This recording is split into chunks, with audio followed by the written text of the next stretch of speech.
नमस्कार अनि जय गोर्खा। गोर्खाल्यान्ड राष्ट्रिय मञ्चको पक्षबाट म सहसंयोजक किशोर प्रधान। हाम्रो देशको गृहमन्त्री सम्माननीय अमित शाहजीको 3 दिने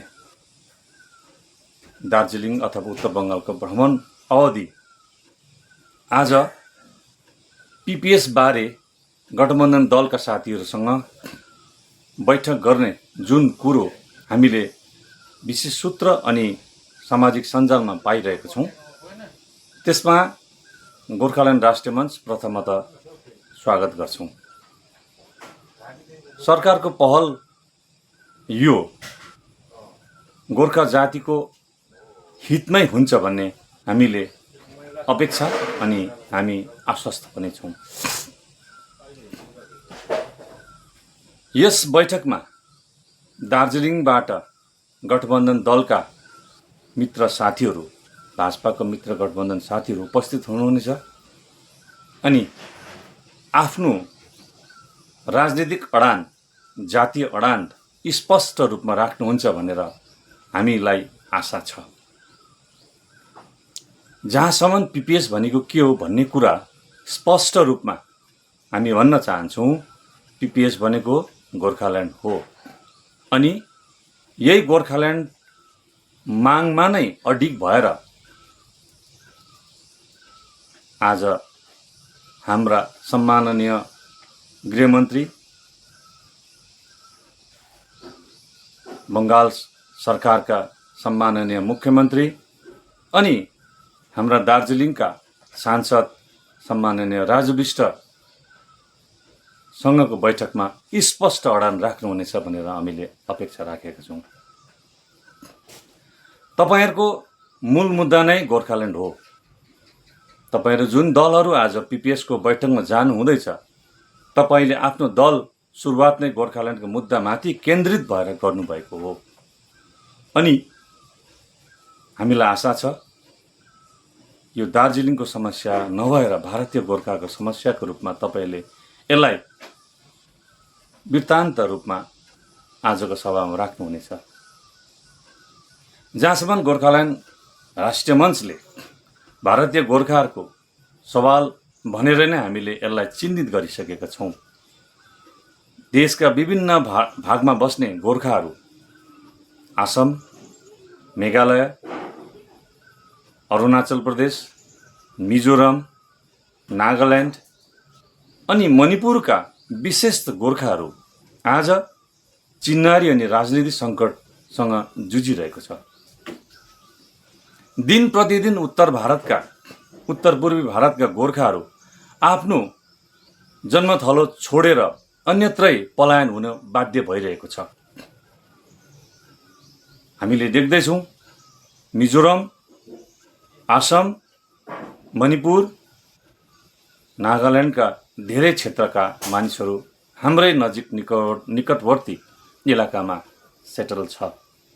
यो स्थिति किन आयो? यसैको खोज, तलास अनि समाधानको निम्ति गोर्खाल्यान्ड राष्ट्रिय मञ्चले पहल र काम गरिरहेको छ।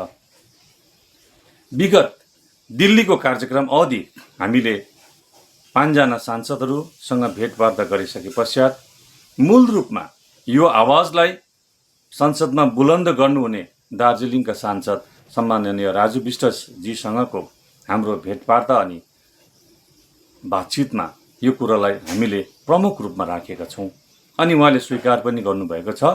गोर्खाको समस्या दार्जिलिङको समस्या होइन, भारतीय गोर्खाको समस्या हो र उहाँको जुन चाहिँ पहल हामीले कतिवटा सञ्जालमा पनि देख्न सकिसकेका छौँ कि उहाँले भन्नुहुँदैछ कि गोर्खाको समस्या भारतीय गोर्खाको हो, दार्जिलिङको होइन, केन्द्र होइन।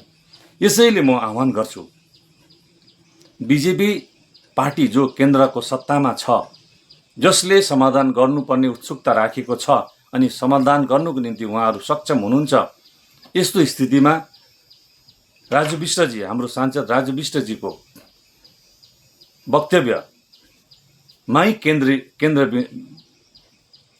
केन्द्र हुनुपर्छ। भारतीय गोर्खाहरूको समस्या भित्रै केन्द्रीय हुनुपर्छ र हामीले अपेक्षा यही पनि गरेको छौँ कि दार्जिलिङका नेतृत्वहरूले भारतीय गोर्खाहरूको निम्ति नै गोर्खाल्यान्डको आवाज आजको सभामा उठाइयोस्। यो चिन्नारी राजनीतिक सुरक्षा साथसाथै भावनासँग तपाईँले खेलवाड अवश्य गर्नुहुन्न। तपाईँले देख्नुहुँदैछ दार्जिलिङमा विगत केही महिनादेखि गोर्खाल्यान्डको आवाज बुलन्द भइरहेको छ। त्यति मात्र होइन, देशका विभिन्न प्रान्त पनि बुलन्द भइरहेछ। अनि यो बुलन्द कुनै भावनात्मक सङ्घर्ष होइन, यो साङ्गठनिक र वैचारिक सङ्घर्षमा अब यो सङ्घर्ष अगाडि गइरहेको छ। यस्तो स्थितिमा तपाईँहरूले आजको बैठकमा भावनासँग खेलवाड नगरिदिने हामी गोर्खाल्यान्ड राष्ट्रिय मञ्च, गोर्खाल्यान्ड एक्टिभिस्ट समूह अनुरोध अनि आग्रह गर्दछौँ। हामीले यस भ्रमणमा गृहमन्त्रीजीको यस भ्रमण थाहा पाएपछि हामीले पनि गोर्खाल्यान्ड राष्ट्रिय मञ्चको पक्षबाट दार्जिलिङका सांसद सम्माननीय राजु विष्टजीको माध्यममा हामीले अस्तिको दिन मात्रै पत्र पठाइसकेको छौँ है, गोर्खाल्यान्ड राष्ट्रिय मञ्चको पक्षबाट, जसको पत्र सङ्ख्या GRM/8/2026 छ। यो पत्र हामीले पठाइसकेको छौँ अनि हामीले सांसद महोदयलाई अनुरोध पनि गरेको छौँ तपाईँको माध्यमले यो पत्र गृहमन्त्रीजी कहाँ पुगोस्। हुन त हामीले दिल्ली भ्रमणकालमा पनि पत्र पठाइसकेको छौँ अनि यो पत्र फलोअपको रूपमा हामीले उहाँलाई दिइरहेका छौँ र हामी आफै नै यो सभामा गएर हाम्रो समस्यालाई राख्ने हामीले सुयोग पाउन नसके तापनि सञ्जालको माध्यममा हामी देशका गृहमन्त्री, मुख्यमन्त्री, दार्जिलिङका सांसद अनि आजको बैठकमा जानुहुने सम्पूर्ण दलका नेतृत्वहरूलाई हामी आग्रह गर्दैछौँ। यो आग्रह, हाम्रो अनुरोधलाई तपाईँहरूले मूल्याङ्कन गर्नुहुनेछ अनि यसलाई तपाईँहरूले स्वागत र समर्थन गर्नुहुनेछ भनेर हामीले अपेक्षा राखेका छौँ। इतिहास साक्षी छ, इतिहास गवाही छ। दार्जिलिङमा पटक पटक सम्झौता भए पनि गोर्खाल्यान्डको मुद्दा मरेको छैन अनि मर्दैन पनि, अझै यसो टटकारो भएर अगाडि जानेछ। र देशको सरकारलाई पनि हामी यही अपिल गर्छौँ, तपाईँहरूले कुनै पनि व्यवस्था दिनु भए तापनि गोर्खाल्यान्डको मुद्दा यो मर्ने मुद्दा होइन, अझै टटकारो भएर जाने हो।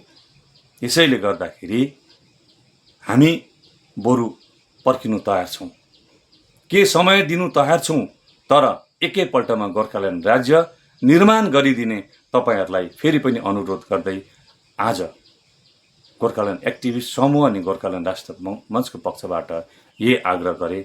जय गोर्खा, जय गोर्खाल्यान्ड।